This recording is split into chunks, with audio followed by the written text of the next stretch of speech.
Isabela, é um prazer enorme te receber aqui, com toda a sua experiência, o seu carisma, a sua gentileza de vir. Olha, me deixou muito feliz. A gente está inaugurando esse programa novo, que é Sair da Caixa com a Luísa, porque a gente sabe que as clientes, consumidores e amigas, todo mundo tem muita curiosidade com o nosso universo, né? Então, te trazer para sair da caixa da Luísa, olha, fiquei muito feliz de você ter aceitado esse convite. Eu admiro tanto você, sua trajetória, sua marca. E sair da caixa é muito bom, né? O nome ficou muito, né? Muito bom. E realmente tem essa sensação de você tirar um sapato novo da caixa, aquele cheirinho do couro.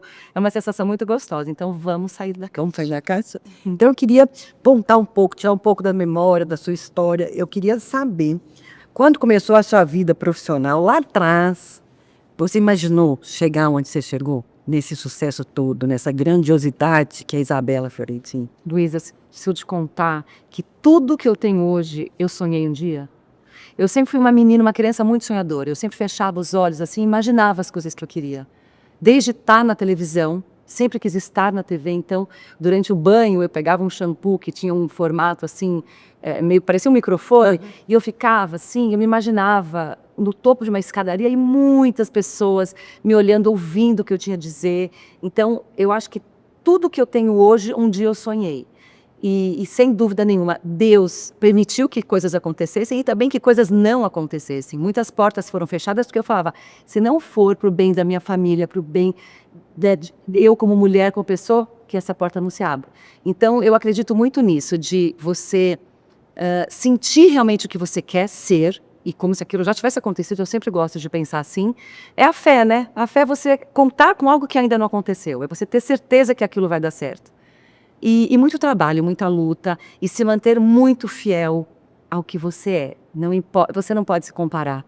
Você não pode querer tentar fazer o que alguém está fazendo para ver se vai dar certo com você.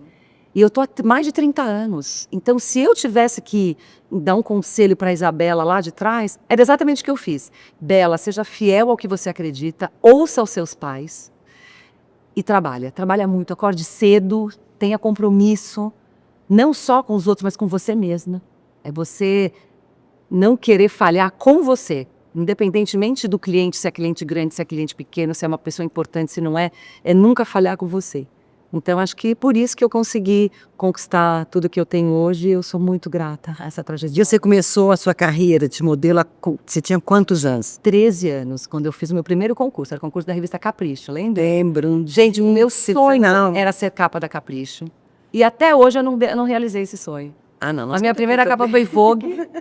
Aí eu fiz Marie Claire, fiz várias revistas assim, mas eu tinha uma beleza muito madura para a época, sabe? Eu já tinha essa cara mais classuda para a idade, então eu nunca fui aquela gatinha da Capricho, sabe? Assim, aquela menina da escola que todo mundo queria. Eu sempre tive essa cara mais clássica. Então foi um sonho que realmente eu não realizei, uma frustração. Eu até brinco, na época a Marli Spinardi era a diretora da Capricho, eu falava assim, Marli, eu nunca realizei esse sonho. Mas enfim, realizei tantos outros, e que era o meu estilo, né? O estilo que eu tinha era mais para esse lado. E quando você foi para fora, qual o primeiro desfile internacional mais importante? Assim? Olha, eu brinco que a minha carreira internacional, ela não é lá grande sucesso. Muita gente fala, Isabela, modelo internacional, sucesso. Mas assim, a grande parte do meu sucesso veio no Brasil, assim, aconteceu no Brasil. Eu sou a quarta filha de 6. Então, assim, eu fui muito enraizada com a minha família. Sempre tive muito essa necessidade de estar junto. Até hoje, quando a gente se junta, eu tenho uma sala grande com vários lugares de sofá. Você me dá 3 pedacinhos de sofá, fica todo mundo junto. A gente é assim, a família Fiorentino é assim. Então, eu tive muita dificuldade em me desgarrar. Então, eu ia para Milão, a primeira viagem que eu fiz, eu fui para Milão. Mas assim, em uma semana já chorando, mãe, pelo amor de Deus, a minha mãe ficou comigo, depois me preparou. Então assim, eu tive bons trabalhos, foi uma carreira legal, mas eu não conto como uma grande carreira internacional. O que eu sou hoje é graças ao Brasil mesmo. Ai. E eu também que sou muito agarrada com família. E você percebe, não, as histórias, ela contando as histórias dela, dos pais, das irmãs, de como surgiu a marca, eu falei, ixi, é tipo Fiorentina. Eu nunca quis que meus filhos estudassem fora, eu sempre falei, eu quero todo mundo agarrada, e eu morro de que na nossa casa também, os encontros, a gente tem a varanda, embola, todo mundo na varanda, todo mundo todos juntos, e aí isso embola, um gosta, entrelaçado no outro. Essa coisa de estudar fora também, eu fico pensando, será que eu quero repetir como foi a minha criação? pressão de estar muito agarrado, eu acho que não. Foi muito bom, para mim deu muito certo, mas com os meus filhos eu acho que eu vou querer que eles sejam mais do mundo, sim. Que eles voem. Eu tô com a experiência que esse ano eu tenho os 2 fora de casa, né? Agora, no primeiro semestre, os 2 vão estar fora. Olha o mundo, né? Mas o coração aperta, tá? Aperta muito. Precisamos de muita terapia. Nossa, mas eu venho muito a São Paulo. Quais foram os maiores aprendizados da sua fase como modelo? Bom, primeiro, a responsabilidade e comprometimento. Eu falo isso porque quando a gente ensina alguém a ser responsável, é uma coisa. Quando você aprende a ser responsável, também é outra coisa. Agora, quando você acostuma-se a ser responsável, é quando você não consegue mais não sê-lo. Então, eu acostumei a ter muita responsabilidade, eu acostumei a acordar cedo, eu acostumei a trabalhar mesmo cansada, eu me acostumei a entregar o melhor que eu possa. Então, é o costume, ou seja, é fazer muitas vezes até aquilo virar parte de você. Então, uma coisa é você ensinar, é você aprender, outra coisa é você se acostumar. Então, uma das grandes lições que eu aprendi na minha carreira, trabalhando muito nova, é esse comprometimento. É aprender a ser comprometido. Eu acho que as pessoas não têm noção de que é uma vida de modelo, né? Não tem. Acho que as pessoas não têm essa noção de quanto tem que ter compromisso, responsabilidade, horário, quanto é desgastante. É trabalho puxado, né? O glamour da moda não é todo esse glamour. Não. E tem um agravante, que é você lidar com o acne, desde muito nova. Então, com 13 anos, você tem que lidar com pessoas que vão falar assim, não, você não serve para o meu produto. Não, você não é boa o suficiente para o meu desfile. Não, você não está preparada para fazer a capa da minha revista. E eu acho ótimo, assim, você aprender a lidar com isso. Porque, geralmente, modelo já é bonita. Então, assim, é tipo assim, seu ego tem que estar treinado para não subir a cabeça. Graças a Deus, eu nunca tive nenhuma fase na minha vida, nem na época que eu comecei a fazer televisão, a ter muito sucesso, nunca eu tive o ego inflado. Nunca o sucesso subiu a minha cabeça. Eu sempre fui a mesma pessoa, com todo mundo ao meu redor. E isso eu acho que é uma coisa que você aprende em casa. E é impressionante como isso é reconhecido, tá? E dito pelo mercado. Toda vez que a gente vai falar, não, gente, toda vez que eles vão lá trabalhar com a Isabela é mais fácil. Ele é mais. Assim, super, é um reconhecimento de valores sólidos, que tem muito essa personalidade, tem valores familiares, tem valores éticos. Então, esse carisma, essa empatia, é o que, olha, todas as agências. Sempre dito, e para todos os profissionais. E todos os profissionais falam, é impressionante, todo mundo, assim, de fotógrafo, maquiador, todo mundo fala como é bom. E a gente, com as experiências que a gente teve, a gente ficou muito feliz. A gente amou todas elas, assim. A gente acha que existe um compromisso, existe, né? Ninguém dá 30 anos no mercado, né? E assim, você vê, né? Se um fala mal, aí é o que vai pegar a tua fama e vai falar mal. Então a gente tem que ser de verdade. Não adianta você fingir que é legal para um determinado público, para uma determinada classe. Ou você é ou você não é. E isso é uma coisa que eu levo para sempre, assim. Eu sou verdadeira comigo, eu só faço o que eu gosto. Não assim, aliás, isso é ao contrário, né? Eu faço o que tem que ser feito, mas em termos de escolha de clientes que eu quero trabalhar, pessoas que eu quero estar próxima, marcas que eu quero me associar, é 100% verdade. Eu já recebi pares lindos de Luísa Barcelos, eu falei, eu quero ficar com todos, eu quero no meu guarda-roupa esses sapatos, não vou devolver. Porque assim, eu sou de verdade uma pessoa que gosta de Luísa Barcelos, por isso que eu estou aqui hoje. Ai, que bom. E a gente vê que tem esse compromisso de pessoa e saber que existe uma responsabilidade com quem você está trabalhando. Então, acho que esse olhar para o outro é impressionante. A mudança da carreira de modelo, vir para a televisão, né, falar de moda, né, e mostrando looks, ensinando as pessoas. Eu adorava aquele programa, assistia, eu sinto uma falta de ter isso, assim. Foi uma fase muito incrível. E eu vim de um mercado de moda, que era um mercado muito fechado, né? É um tipo de corpo, é uma atitude, aquela atitude mais sisuda, mais seca e tal. Depois veio Gisele, com aquela coisa mais voluptuosa, nessa mulher mais solar, mas a minha época era essa coisa bem modelo, bem cabide. E quando eu comecei no Esquadrão, eu falei, gente, eu preciso entender um pouco de outros biotipos, de outros gostos, que um gosto para quem gosta de moda é uma coisa, as mulheres mais, as brasileiras, eles gostam de uma coisa mais sensual e tal. Então eu comecei a fazer um curso de consultoria de imagem com a Ilana Berenrock, que é a minha musa, que ela é foi a primeira, eu acho, consultora de moda do Brasil, e eu comecei a entender um pouco mais sobre moda, personalidade, ferramenta de comunicação, que antes eu não tinha, né? Antes era uma coisa muito... O que é bonito em mim é o que era legal. Então eu tive que olhar para essas mulheres de uma forma muito mais empática. E foi muito bom para mim, porque além, assim, apesar delas falarem, né, as participantes que aprenderam muito comigo com o Arlindo, eu aprendi muito com elas.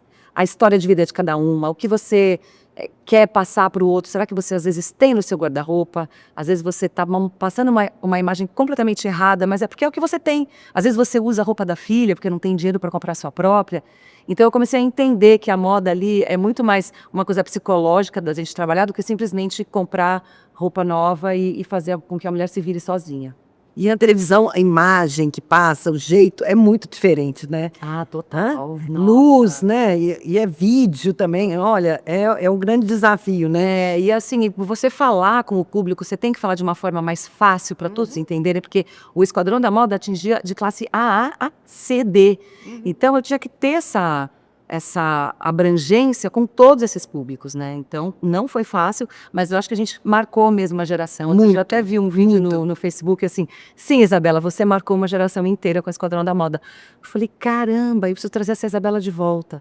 E agora eu tô trazendo pouco a pouco no Instagram essa Isabela mais professora, sabe? Que gosta de ensinar o porquê um look deu certo, por exemplo. E muito engraçado que a gente, quando escolheu para essa campanha, última campanha que a gente fez junto, foi muito pensando nisso, assim, da gente trazer uma pessoa que tem um know-how de verdade e que possa ajudar os nossos consumidores no dia a dia. Foi muito pensado nisso, assim, porque a gente acha que você tem uma didática, além de um bom gosto, além de ser linda. Ah, imagina. E Você sabe que eu sempre fui alucinada por sapatos, né, Luísa? Assim, a minha mãe nunca deixou ninguém entrar de sapato em casa. Então, todo mundo que entrava deixava os sapatos no hall. E eu, sei lá, devia ter uns 6, 7 anos, eu chegava naquele hall, eu usava todos os sapatos. E provava um, provava outro, era salto, botas e tal. Aí, quando as pessoas iam embora, ninguém achava sapato, estava tudo esparramado. Mas eu sempre fui muito alucinada por sapato, porque eu acho que o sapato, ele dá o tom que você quer passar. Seja um tom bico fino, mais elegante, até sensual, como esse de verniz, né, que tem essa coisa mais fetichista, até um sapato estranho, que faz uma roupa ficar muito mais interessante. Eu sempre brinco, sapato estranho, às vezes é muito bom você ter no guarda-roupa, porque ele quebra um pouco aquela obviedade de um look mais sensual, por exemplo. Então eu acho que, aliás, eu preciso fazer um quadro disso no meu Instagram. Né? O poder do sapato no resultado final de um look. Já temos até o nome do quadro. Tá vendo? Vamos fazer. E outra coisa, e como é que foi essa transição, né? Porque eu acho que né, você começando, sabe, modelo, foi para televisão e hoje as redes sociais, o quanto é importante, o quanto elas viraram um canal também de televisão, né, gente? Tal. É um total canal de comunicação hoje onde as pessoas, né, estão o tempo inteiro. E aí essa transição, você já tinha a experiência de passarela, depois você teve a experiência de... Deve ter sido bem mais fácil, né? Ter essa transição para vir para o Instagram, para as redes sociais. Olha, eu acho que da TV para o Instagram é uma linguagem bem diferente. A TV é uma linguagem mais polida, que não pode ter erro. Então, se você... Tanto que eu tenho mania de falar, quando eu erro alguma coisa, 3, 2, 1, volta. Porque para o editor saber que tem que voltar. Na internet não precisa disso. Fala uma coisinha errada e tal, é legal. E a grande diferença é que, quando a gente tinha os canais de televisão abertos, você tinha, sei lá, 6, 7 opções na nossa época. Então, hoje, com o Instagram, você tem milhões de opções. Então, em que canal que você vai parar? Em quem você Na TV você tem lá, ó, você vai e volta, uma hora te interessa, você para. E agora? O que vai segurar a tua audiência para ficar no teu Instagram? E é exatamente por isso que eu quis sair um pouquinho de influenciadora pura, aquela influenciadora raiz, e trazer um pouco mais da profundidade, que é o que eu sei fazer. E eu estava sem tempo de fazer. Era tanta publicidade, tanto trabalho, que eu não tinha mais tempo de fazer realmente essa Isabela consultora. E esse ano, eu falei assim, olha, agora eu quero pelo menos uma vez por semana ter um dia para gravar os meus conteúdos orgânicos. E está sendo maravilhoso. Se você pudesse voltar no tempo, que conselho daria para Isabela do início? Nossa, conselho eu daria? Bom, eu segui praticamente todos os que me deram. Minha mãe, filha, nunca faça propaganda de bebida nem de cigarro. Falei, tá bom, mãe, nunca fiz. Filhinha, se preserve, filhinha, tenha sempre postura, sempre tive. Nunca entrei em, assim, sabe, balada e fica com um outro e faz... Nunca, sempre foi, sabe aquela filhinha... que segue tudo que a mamãe fala, mas ainda bem que minha mãe é uma pessoa muito sábia. Mas se eu te pudesse dar um conselho, deixa eu pensar. Eu acho que o meu gênio italiano de ser, às vezes me deixou perder um pouco as estribeiras. Eu acho que eu já fiquei muito nervosa com situações que eu podia contar até 10 antes. E hoje eu aprendi a ser assim. Eu não sei se... Eu acho que eu aprendi a ser muito paciente por causa do meu filho Lorenzo, que eu tenho trigêmeos. E o Lorenzo é uma criança com necessidades especiais, então eu tive que lidar muito com a paciência, né? De falar 1000 vezes a mesma coisa. Não só com ele, porque qualquer criança nessa idade você tem que falar 1000 vezes a mesma coisa. Mas essa questão da latência dele em responder algum comando, alguma coisa, eu acho que moldou um pouco minha paciência, coisa que eu não tinha. Eu era muito, assim, impaciente com tudo, com pessoas que demoram para me responder, no trânsito, pessoa que é lenta, pessoas lentas no geral. Eu não tenho muita paciência, não tinha. E agora eu estou começando a aprender até um pouco mais. Acho que talvez seja isso, Isabela, não seja tão imediatista. Conta até 10, espera, cada um tem seu tempo, não é todo mundo que pensa rápido que nem você. Então, eu acho que eu daria esse conselho. Eu acho que quando a gente tem um perfeccionismo, né, muito nato, assim, como a gente faz com muita dedicação, a gente espera do outro Que faça também. faça também. Que pense na tua velocidade. Então, eu acho que eu respeitaria mais as pessoas a fazerem as coisas do seu próprio tempo. Coisa que hoje eu lido direto com o Lorenzo hoje, né? Assim, a gente fala, tem que ter espera na resposta. Você acha que ele não aprendeu depois de um mês, ele vai lá e fala uma coisa que você falou. Gente, não é que ele absorveu, ele aprendeu depois de um mês. Então, acho que eu aprendi muito com ele isso, a ter paciência. E como é que é a história da Isabela mãe de 3 filhos? Olha, É uma transformação, né? sabe quando eu estava grávida, eu fechava os olhos, eu imaginava várias coisas se dividindo que eu queria ter gêmeos. Olha que loucura. Então, eu grávida, pensava assim, ai, divide, divide, divide. Não é que dividiu em 3? Então, eu sempre sonhei ser mãe. Sempre sonhei. Eu brincava de teatro em casa. Eu queria ser atriz, na verdade, né? Não era modelo, eu queria ser atriz de novela. Então, eu fazia várias cenas na minha casa. Então, minha mãe tinha um penhoar com umas plumas e eu colocava uma almofada e amarrava assim a almofada embaixo para estar grávida. Então eu chegava em casa, meu marido me esperando, e eu andava pela casa com aquele penhoar esvoaçando, e meu marido, estou grávida. Então assim, eu sempre sonhei em ser mãe. Eu sou a minha melhor versão sendo mãe. E tanto que durante a pandemia, quando o Esquadrão saiu do ar, que eu fiquei praticamente um ano e pouco em casa, eu falei, gente, é isso que eu quero viver. Eu quero ser mãe 100%. E aí, quando me chamaram de volta, eu falei, eu acho que o meu ciclo no Esquadrão acabou. Eu quero focar nos meus filhos. E foi a melhor coisa que eu fiz. Porque eu até achei, falei, bom, agora minha carreira acabou, ninguém mais vai lembrar de mim, tantas meninas chegando agora, não vou agora me aventurar em ser influenciadora, deixa eu viver minha vida, vamos ver para onde ela vai me levar. E a Lê, minha irmã, que trabalha comigo desde, sei lá, uns 20 anos, ela falou assim, Belinha, você tem que ir digital, você tem que ir, você tem tanto conteúdo. Aí vai, será? Mas 30 menina legal já, né? Que já abriu os caminhos e tal. Ela falou, não, você vai fazer. E aí, tô aqui. Então, é sensacional, não vou te falar, ninguém jamais ia esquecer de você. Jamais, não tem como esquecer. E realmente, sua irmã estava completamente correta, porque tem muito conteúdo, e conteúdo que a gente precisa, conteúdo que é gostoso de ver, conteúdo muito verdadeiro, com muita essência, com muito valor. E olha, foi um sucesso, um pouquinho de spoiler da campanha. Foi assim, olha, aqui, a recepção das nossas clientes foi algo assim, todo mundo... Nossa, que sensacional. Aqui, eu fiquei impressionada, o carisma. É uma parceria de muito tempo. Muito, eu vou te falar, as clientes, assim, encantadíssimas, apaixonadas por você. Você tem um fã-clube gigante. Você tem que me levar pra cá, então, pra gente... Vou te levar pra comer pão de queijo. Não, e fazer um bate-papo com as clientes, elas vão ficar alucinadas. E a gente sabe que vai fazer o quê? As fórmulas. Eu sou a rainha das fórmulas para se vestir. Então, a gente pegar fórmulas de sapatos. Então, sapato Scarpin, vamos pegar uma fórmula para ele. Ai, que legal, então, vamos fazer. Scarpin com jeans e camisetinha podrinha. Ou vamos fazer uma fórmula de sapatilhas bico gente, fino. vamos fazer um esquadrão lá com as minhas clientes? Isso, vamos. Então, com bico fino, você vai fazer a fórmula a calça ladinho com kimono, ou com terno, sapato bico fino. Então, a gente pode bolar as fórmulas em volta do sapato. Olha, Rejane, nós vamos querer fazer. Vai ser um sucesso, com certeza. Nós vamos amar. E elas vão falar, e eu vou te falar, é um carisma tão grande. E as pessoas te conhecem de verdade. Porque todo mundo fala a mesma coisa.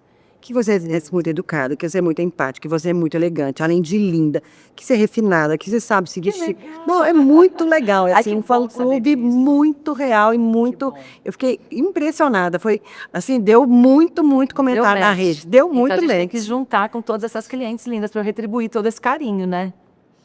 E em que momento você percebeu que a moda e a forma de se vestir podem refletir a sua essência e a essência do outro? Como é que você foi entender isso, que isso faz parte de mostrar quem eu sou, quem as pessoas são, o modo de vestir? Desde pequena. Porque desde pequena eu queria usar determinados tipos de roupa em determinadas ocasiões. Eu dependia do meu humor e do que eu queria. Eu não tinha essa consciência. Mas eu queria, naquele dia que eu ia no domingo na casa da minha avó, eu queria colocar a roupinha da Giovanna Baby, porque eu queria estar arrumada. Aí no dia que eu queria ir para a escola, se eu estava afim de um menino, eu queria estar com o meu cabelo de lado, eu queria estar não com o meu moletom amarrado na cintura, queria que aparecesse minha silhueta e colocar um enchimentozinho no meu sutiã porque eu não tinha peito. Então, assim, era uma expressão, assim, eu queria conquistar naquele dia, então eu queria cabelo de lado, né? Então, como eu queria me apresentar naquele momento. Então, é uma construção desde pequena. Só que isso você aprende muito com as mulheres da sua casa. Então, eu via a minha mãe, que sempre foi uma mulher muito elegante, mas muito feminina, então eu via minha mãe se arrumando, se empoando, né? Passava pó de arroz, arrumando o cabelo, se era de lado, batom vermelho naquela época. Aí vinha minha avó, que era mais tradicional, então o cabelinho todo de bigodinho, aí a roupinha sempre saia com blusa, o ruge, então passava, chama saindo da caixa mesmo, né? Lá atrás. Um ruge aqui na bochecha, mais vermelhinho. E a minha avó, ela tinha um estilo, ela comunicava uma coisa, a minha mãe comunicava outra coisa mais sensual, feminina. A minha tia, eu lembro da minha tia Vera, que é minha madrinha, ela tinha umas unhas compridas e pontudas. Então, assim, ela era aquela mulher refinada, que assim, na hora de lavar a louça, ela não ia.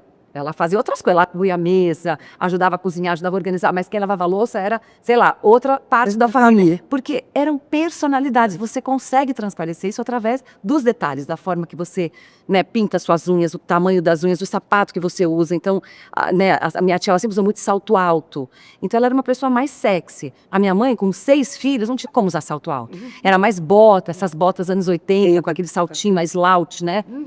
Então, assim, eu comecei a ver esses detalhes. Eu sempre fui muito observadora. Eu sempre gostei de observar características das pessoas. Então, eu tenho muito claro a minha avó de um jeito, a minha madrinha de um jeito, a minha tia Kelly, aquela pessoa doce, delicada. Então, sempre assim, com o cabelo ondulado, roupas mais fluídas, nada muito justo, nada muito colado, diferente da minha tia Vera. Aí a minha mãe, uma mulher mais sensual, mas também com um monte de filhos. Então, assim, eu fui criando personas dentre as mulheres da minha família. E aí eu fui entendendo como eu podia comunicar através da moda. Então, foi lá de pequenininha. E é tão interessante, a minha história com a moda é muito engraçada, assim, que tem muito da minha mãe, né, Dona Dorinha, mamãe sempre foi essa mulher, e eu tenho algumas coisas que eu gravo, assim, que mulher não usava calça jeans, nem calça, Nem lembro da minha mãe. né, não usava calça de jeito nenhum, e um dia a mamãe quis sair na frente e pôs uma calça. E uma tia, né, que era cunhada, virou para minha mãe e falou assim, pro meu pai, né, falou assim, se fosse mulher minha não usava calça. E aí minha mãe respondeu, claro, não poderia com esse corpo seu. Nossa. A mamãe era desse atrevimento, assim, mamãe é muito autêntica, assim. E a mamãe sofreu comigo, né? Porque a mamãe sempre foi essa pessoa autêntica e ela queria me vestir. E ela nunca conseguiu me vestir. Eu sempre escolhi A sua minha personalidade. E aí, sábado era o programa nosso, das 3 saírem juntas, as 3, né, filhas com a mamãe, para escolher a roupa. Às vezes eu voltava sem roupa porque ela não aceitava. E eu nunca aceitei a roupa que ela queria. Eu sempre, nenhuma vendedora punha o look pronto em mim. Eu pegava uma ponta, eu que montava. Mas você tem muita personalidade. Você faz combinações que são fora do comum. É. Por isso que eu acho que com filhas e filhos também, a gente tem que deixar essa liberdade. Porque é aí que você vai deixar com que a pessoa seja autêntica. Né? Porque senão você vai querer copiar todo mundo. E aí e eu acho muito engraçado isso. Assim, minhas irmãs sempre tiveram o olhar mais próximo da mamãe, mas E assim, você, mas a verdade é que o gênio meu com o da minha mãe era bem parecido. Vocês batiam de... vocês eram parecidas. Parecidas, porque ela também era mais na frente, né? E você E também. eu também, então. Pegou a genética dela. E mamãe sempre gostou também, amava moda, e essa história da moda na família é muito legal, né? Forte. Muito. Vamos lá. Quais transformações mais te chamam a atenção na moda de hoje, em comparação quando você começou? Ai, gente, olha, essa pergunta veio tão a calhar, porque ontem eu estava no meu quarto, eu falei assim: "O que que eu vou assistir?". Tinham várias séries, eu falei: "Quer saber? Eu vou assistir novelas antigas". Fui para o Globoplay e comecei a ver todas as novelas anos 80 e 90. O que que eu percebi? Que antes a gente não tinha um padrão de beleza. Cada mulher era o que era. Não tinha essa coisa de querer copiar. Então, a Bia Seidel, que era aquela pele branquinha, aquela boca fininha, né, aquela bochecha rosada, aquele cabelo. Aí, de repente, tinha a Cristiane Torlone, que era aquele furacão, aquele cabelo curto, que tinha parecia um bumbum de pato, assim, sabe, enorme, cabelo curto, aquela pele morena. Aí, tantas atrizes com suas personalidades e características tão preservadas, ninguém queria ser igual a ninguém. Então, não tinha padrão. Eu não sei, porque eu não vivi como mulher naquela época, eu era uma menina. Mas eu comecei a assistir e falei assim, gente, como a gente tinha mais personalidade e mais autoestima. Você não queria ser igual a todo mundo. Podia, assim, é claro, se você é uma pessoa que tem um nariz enorme, eu quero operar o nariz, é diferente, mas características, assim, elas têm um porquê. Tem um porquê você ter uma sobrancelha caída. Porque a sua personalidade é doce, é aquela personalidade mais suave. Não adianta querer fazer um botox, deixar sua sobrancelha aqui e você perder a doçura da sua personalidade. A mesma coisa um nariz. Eu sou italiana, eu tenho um nariz. Não adianta eu querer ter um narizinho ou um olho puxado. Eu sempre tive vontade de ter aquele olho de gato. Sabe aquela modelo, se aquele olho puxado? Nunca eu vou ter, mas é porque eu sou essa mulher. Então, vendo essas novelas, olha, A Gata Comeu, Guerra do Sexo, Sassaricando, Cambalacho, Fera Ferida, todas as novelas tinham muita personalidade. E outra coisa que eu reparei, os cabelos. As mulheres tinham cabelo, eram cabelos com frizz, assim, sabe aquele cabelo de frizz natural, de quem não faz escova? Cabelos cheios, cabelos volumosos. Então, algo a gente está fazendo hoje que estamos perdendo cabelo. Eu ainda não sei o que é, mas a gente está fazendo alguma coisa errada, porque não é normal as mulheres hoje não terem mais cabelo. É impressionante, né? Tem mais cabelo, então a gente tem que realmente olhar para trás. Às vezes a gente fala, olhar para trás é pensar no passado, mas às vezes a gente tem fazendo alguma coisa que tem que voltar porque era. E eu acho que a estética hoje muito massificada, né? As pessoas querendo ser muito iguais, assim, as transformações em excesso que tem acontecido. Eu, às vezes, olho e falo assim, Isabela, acho que essa boca aí tá meio murchinha, tem que ter uma boca aí. Aliás, hoje eu tô com um bocão, né? O Arthur arrasou na minha boca. Mas é isso, a gente fica tão vendo a mesma coisa que você acaba inconscientemente querendo. Se tá diferente, você não tá moderna, você não tá E eu atual. acho tão engraçado isso, porque eu sou da moda, e eu não tenho essa vontade, assim. Eu acho que cada ruga, cada, né, detalhe diferente, eu não fui uma pessoa que transformou, e mamãe tinha muito disso, assim. Essa personalidade da mamãe de também nunca ter feito, assim, muito por medo também. Eu tenho muito medo de mudar e não me conseguir, né, me enxergar. Eu acho que eu tenho um pouco de autoestima que deve ser elevada, então. Maravilhosa. Porque eu falo assim, eu acho que eu me reconheço tanto como eu sou, eu acho que eu tenho essa dificuldade de uma transformação. Sim. Aí eu fiquei assim, um dia eu vou fazer, mas será? E mamãe, quando fez uma vez, mamãe fez uma única vez na vida um botox. E ela deformou, ela ficou torta, porque foi bem no começo, assim. Sim. E eu fiquei tão traumatizada com aquilo. Assim, você não vê aberrações, assim, hoje tem, mas se você vai em bons profissionais, você vê bom dermatologista, eles transformam mulheres, né, que ficam lindas. Mas, assim, eu acho que eu sou mais a favor de fazer uma plástica na hora certa do que tentar parar o tempo de uma forma exagerada e invasiva demais. E eu acho que é tão da pessoa, não é? Assim, eu acho que essa escolha é tão da pessoa. Muito assim, pessoal. Não importa se a pessoa Hã? é da mídia ou não é, se ela é. Assim, chegou a hora, assim, tá te incomodando, eu sou a favor de fazer alguma coisa, mas preservando as suas características.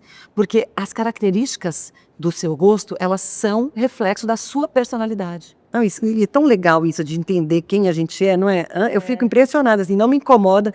E eu sou uma pessoa que eu observo muito, assim.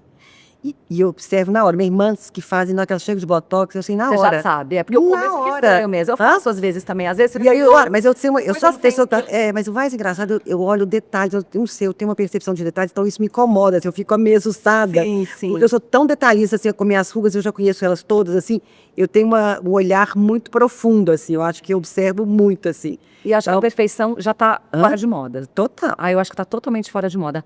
Pele perfeita demais. Para mim, o que é uma pele saudável? É uma pele resistente. É igual um corpo. O que é um corpo bonito? É um corpo saudável. Né? Você tem músculo pouca gordura e ligamentos fortes. Você consegue levantar, subir escada, pegar peso, pegar um filho no colo, carregar sacola, carregar coisa. Então isso para mim é um corpo saudável. Agora, um corpo extremamente magro pode ser bonito, mas não necessariamente saudável. E pele para mim é a mesma coisa. Não adianta ter uma pele linda dentro de casa, porque se você sai, bate um sol, você está inteira manchada. Para mim, pele boa, pele bonita, pele saudável, mesmo com imperfeições. Até hoje eu cheguei e o Arthur falou assim, Bela, você já tá de base? Eu falei, base? Eu falei, tá falando sério que você acha que eu tô de base? Ele falou, nossa, tua pele tá linda. Então assim, a minha pele é uma pele boa, eu tenho a pele hoje que eu sempre sonhei, mas ela tá cheia de imperfeições. Mas é uma pele resistente. Eu vou pro sol, eu não fico vermelha, eu não descasco. Eu tenho uma pele que é assim, é uma pele firme. Porque eu não fico fazendo agressão na minha pele, né? Eu não sou de ficar fazendo ácidos, muito laser eu já não faço mais também há muito tempo. Então eu acho que a gente às vezes está achando que uma pele bonita é uma pele perfeita, mas ela não é uma pele saudável. Daí mamãe sempre gostava de cuidar, mamãe tinha muita história de creme, assim, mas o resto eu também... Ai, nossas mães, nossas avós, era creme, era esteticista na época, você se tratava com esteticista. né, de limpeza, de massagem, né? Massagem, soltar faces, ginástica, minha avó, minha mãe tá sempre assim, e bate aqui, bate aqui. Até a posição do creme, um é pra cima, né, passava os creme pra cima, aqui, aí vem pra cá. E a gente perdeu isso por quê? Porque nós queremos o imediato. E o imediato é aplicar um negócio ali, é injetar outra. Não lembrou que a gente deixar tudo desde, né, de muito cedo cuidar, né? Coisa de cuidar muito cedo. Eu sou da geração que tomava sol sem nem se preocupar, né, de raíto, de Raíto de sol. né, que faz, né? Então assim, hoje é uma outra geração. Então agora, vamos fazer um bate-bola? Vamos fazer bate-bola. Eu não sou muito rápida para bate-bola, preciso de um tempo para pensar. Então agora, para a gente fechar, vamos tirar mais algumas memórias da caixa. Um desfile inesquecível. Ai, sem dúvida, foi do Lino Villaventura, um desfile que foi em agosto, e eu tinha acabado de perder meu irmão, o Fabinho, ele faleceu de câncer. E nesse desfile, eu era uma mulher que estava toda vestida de roxo, e eu estava em luto. E, coincidentemente, ele me colocou essa roupa. E aí eu entrei, quando eu estava na fila para entrar, eu comecei a chorar muito, fiquei muito emocionada. Ele falou, Bela, é isso que eu quero, entra chorando mesmo. Só que eu chorava tanto que ele pegou uma caixinha de lenços assim e me deu na mão. Então eu entrei na passarela com uma caixinha de lenços, enxugando as lágrimas e jogando os papéis no chão, assim, os lencinhos eu enxugava, jogava no chão, deixando um rastro assim de lágrimas. Então acho que foi o desfile mais assim, não especial porque eu estava sofrendo na época, mas um desfile inesquecível. E viveu o luto, o luto lá na passarela. E aí, tá vendo? A gente vive até hoje, né? Não passa. Não passa. Né? E essa diferença, tá vendo? Olha como é que o humano fala mais alto e ter um parceiro, né? Que, não, sensacional. Entendeu aquilo naquele momento, falou, vai chorando mesmo, põe essa emoção pra fora. E foi lindo. Eu queria ter imagem desse desfile, nem sei se tem. Se tiver, a gente tenta resgatar e colocar, porque teve um momento de virada que mudou o rumo da sua trajetória? Teve. Foi quando eu saí do Esquadrão da Moda, que foi assim um momento que de muitas indecisões, porque eu amava fazer aquilo, mas eu tinha que escolher entre ser mais presente na minha casa, nessa idade tão difícil dos meninos, que seria a pré-adolescência, e continuar com uma carreira muito de sucesso, de muito sucesso. E aí foi quando eu falei, não, eu preciso olhar mais para minha família. E no final eu consegui um lugar, vamos dizer assim, no Instagram que me deixou muito feliz e é o que eu amo fazer hoje. E essa eu vou te perguntar, qual é o sapato que te acompanha nos seus grandes momentos? Olha, eu sempre fui apaixonada por salto alto e por escarpões de bico fino, sempre. Eu acho que eles dão assim um tom no look muito incrível. Mas, depois que eu tive os trigêmeos, para mim são as rasteiras. Pode ser papete, pode ser sapatilha, de bico fino melhor ainda, eu amo sapatilha de bico fino, mas os sapatos baixos ganharam meu coração. E eu recebi uma bota sua maravilhosa, que ela é de bico fino e tem um micro saltinho, que vai ser, eu vou substituir as minhas sapatilhas de bico fino agora no inverno por ela, que é uma slout assim, é linda. Caramelo, que você dobra, é camurça e dobra o couro. Gente, vocês vão me ver muito com essa bota. Porque, assim, eu achei ela maravilhosa, adoro.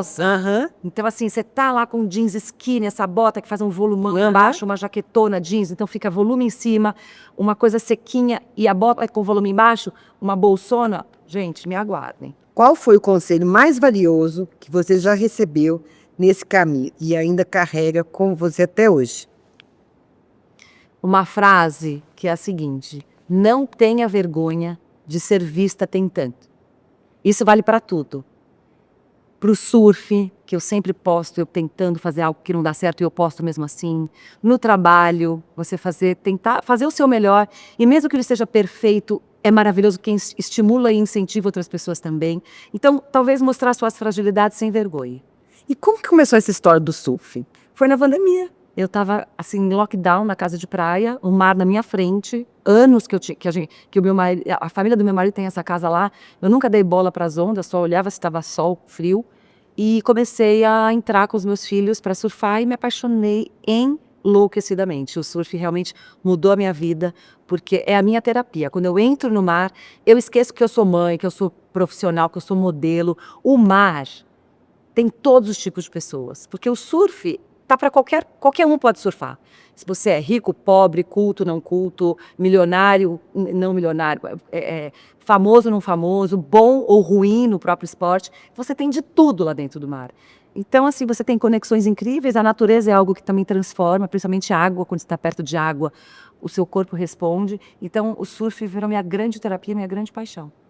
Olha, eu acho lindo quando eu vejo. É legal, Você né? põe a roupa, você sai, você mostra, você sai de lá, assim, olha, numa alegria. Prancha quebrada, caldo na cabeça, ponto na cabeça. Eu tô assim, era uma vez uma perna de modelo, hoje eu tô toda marcada, mas é isso, porque é uma grande paixão e meus filhos podem me acompanhar. Isso é muito legal. E fazer com o filho, ser essa mãe radical, sabe? acho o máximo. Eles adoram. Agora, olhando para o futuro, que mudanças na moda você acredita que ainda vamos ver? Eu acho que é essa coisa de você se vestir porque você quer comunicar algo só teu e algo único. Eu vejo cada vez mais assim, tem essa coisa da macro tendência, que quando você vê alguém usando, aquilo se replica de uma forma absurda, exponencial, e aí todo mundo está usando aquilo. E eu acho que isso vai continuar, porque as pessoas são movidas a quererem participar de tribos, de serem reconhecidas, se sentirem pertencentes. Então, por isso que eu acho que o mercado de influência vai se fortalecer muito, mas eu vejo também cada vez mais pessoas usando a moda como ferramenta de que eu não gosto de entrar na onda de tendência, sabe? Então eu acho que você, mesmo que não goste de moda, você usa da moda para comunicar isso. Então eu acho que essa moda mais autoral, eu acho que estilistas com trabalhos manuais vão ser mais valorizados. A gente vê estilistas de fora, quando fazem coisas manuais, eles são muito celebrados. Então, acho que isso pode reverberar aqui, porque aqui a gente ainda tem essa coisa, né? É feito à mão, é artesanal. É o feito à mão, é alta costura lá fora. Então, essa mentalidade tem que mudar e acho que vai mudar. Eu percebo claramente, assim, eu fico vendo no universo da moda, eu acho que a influência das influenciadoras, do mercado de moda, trouxe cada vez mais mulheres com coragem. Eu acho que isso foi sensacional. Eu brinco muito, assim, que as pessoas não tinham coragem, né, de investir na moda, tinham medo de arriscar. E hoje eu acho que as influenciadoras conseguiram inspirar, né, e que eu vejo cada dia mais as minhas amigas que não são da moda se inspirando em vocês e usando a moda própria, sabe? Porque eu acho que deu coragem, deu voz. Verdade. E empoderou muito as mulheres, assim. Que era uma coisa, eu falava que era uma coisa distante, né? Que o universo da moda era sempre distante, era um glamour inatingível, que ninguém alcançava. E que eu acho que as influenciadoras trouxeram um jeito mais leve, mais próximo, que as pessoas conseguiram fazer, eu posso. É isso. E sabe uma coisa que eu acho também, que é um movimento que vem muito forte? Essa beleza e essa atitude mais fresh e mais pra cima. Com mais alegria, menos carão, menos montação e mais alegria, mais verdade, mais naturalidade. E a gente viu no desfile da Chanel, no Mathieu Blasi, o final do desfile, aquela modelo sorrindo e espalhafatosa, coisa que a gente não vê em passarela. A campanha da Chanel vem com essa alegria de o desfile no metrô. O desfile no metrô, essa coisa autêntica. cotidiana. Então, cada vez menos pose e carão e cada vez mais verdade, alegria e autenticidade, eu acho. E eu acho que nós brasileiros temos isso de sobra, né? De sobra, só que a gente fica enrustido. Ai, não, porque moda, né, ser aquela coisa blasé. Acho que não também. Eu acho que agora a gente cada dia mais tem nossa personalidade, nosso jeito, né? Isso. Isabela, muito obrigada por essa conversa maravilhosa.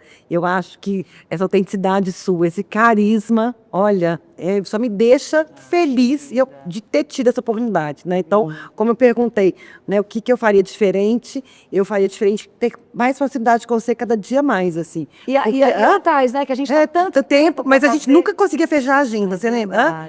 Ô, gente, uma coisa da moda que é super difícil é cruzar a agenda de vários profissionais. As pessoas não têm noção.